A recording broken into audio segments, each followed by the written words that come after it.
le son du chauffard et la délivrance sont fortement liés. En effet, le prophète Ishaïa dit « Vehaya bayamahu itaka beshofar gadol » viendra ce jour dans lequel ça va être sonné dans un grand chauffard, ou Baou ha'ovdim be'eretz Ashur. Ils vont revenir, ceux qui sont perdus dans les terres d'Ashur, d'Assyrie. V'anidachim be'eretz Mitzrayim, et ceux qui sont égarés en terre d'Égypte. V'ishtachavu l'Hashem be'akodesh b'Yerushalayim, vont se prosterner dans le mont Saint à Jérusalem. De même, le prophète Zechaïa dit que l'Éternel Dieu, Adne Elohim, Bashofar Yidka, il va sonner du chauffard. Vehalar Besarot Teman, il va aller dans les ouragans, dans les bouleversements, dans les guerres de Teman, du Midi, des guerres qu'il va y avoir parmi les nations. Le Rabbi nous dit que ces deux versets se sont déjà accomplis. Le son du chauffard a déjà retenti. Le chauffard a déjà été sonné. Il ne s'agit pas d'un chauffard qu'on entend à nos oreilles, mais il s'agit d'un appel divin, d'un éveil de Dieu.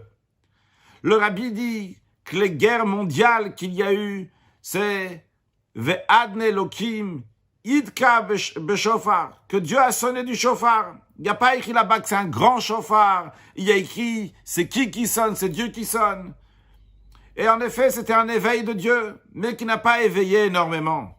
Mais après cela, le Rabbi dit, lorsqu'il y a eu la guerre des 6 jours, et que le peuple juif a été très fortement touché, que Hachem a sauvé le peuple juif de nos ennemis.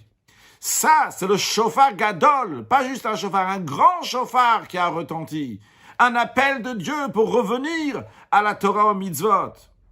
Il n'y a pas écrit dans ce verset qui sonne, Itaka b'shofar gadol, c'est-à-dire que c'est l'essence même de Dieu, Anochi. Hachem Elokecha, c'est le Anochi, c'est l'essence même de Dieu qui est en train d'éveiller le peuple juif. Et en effet, suite à la guerre des 6 jours, des centaines, des milliers de Juifs se sont rapprochés du judaïsme. Même ceux qui étaient perdus dans les terres de Ashur, qui viennent du langage de Osher, étaient dans les plaisirs de ce monde. Et même les Juifs qui étaient Be'eretz Mitzrayim, qui étaient dans des situations dans lesquelles il n'y a pas de plaisir, mais au contraire, donc ils sont dans l'étroitesse comme en Égypte. Ils sont réveillés pour se rapprocher encore plus d'Hachem. Évidemment, Mashiach n'est pas encore venu, et il faut encore continuer. Donc on voit en tous les cas que le chauffard, c'est lié avec la délivrance. Hachem, il nous éveille. Encore un point en ce qui concerne le chauffard et la délivrance. De nos jours, lorsqu'on sonne le chauffard à Rosh Hashanah, le chauffard concret, c'est uniquement lorsque Rosh Hashanah est en semaine. Mais lorsque ça tombe Shabbat, on ne sonne pas le chauffard. Parce que lorsque c'est Shabbat, on n'a pas le droit de porter dans le domaine public, dans la rue. Et donc, quelqu'un risque de prendre le chauffard. Donc les sages ont décrété qu'on ne va pas sonner le chauffard Shabbat. Mais quand Mashiach va venir, ces décrets-là vont s'annuler. Et encore un dernier point, que l'Admor Hazaken dit dans l'Ikouté Torah, que de nos jours, lorsqu'on sonne le chauffard à Rosh Hashanah, on sonne à Malchuyot, à Zichronot, à Shofarot, à 3 étapes avec différents versets. Mais lorsque Mashiach va venir, on va sonner uniquement à Shofarot. Donc au moment du chauffard, que Dieu fasse que très prochainement, il va sonner de ce grand chauffard pour nous amener la venue de Mashiach now.